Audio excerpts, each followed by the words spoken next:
We are going to do the nitrogen cycle. So I'm going to explain you in simple terms what is nitrogen cycle and how it is actually taking place.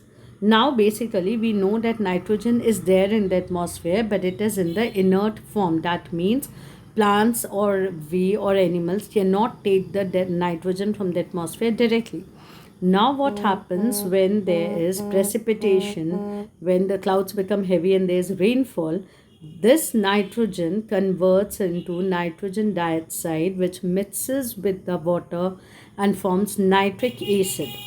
This nitric acid reaches the ground, which is called nitrogen fixation. It reaches the ground in the soil where the bacteria like rhizobium or green blue algae, they take up this nitrogen from the nitrates and mixes with the hydrogen to form ammonia. Then there are nitrifying bacteria which convert the ammonia to nitrates, proper nitrates, which the plants absorb to synthesize their protein.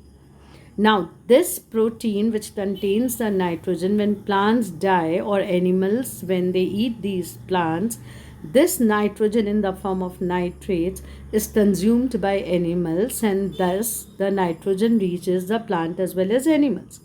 Now, how does it goes back to the atmosphere?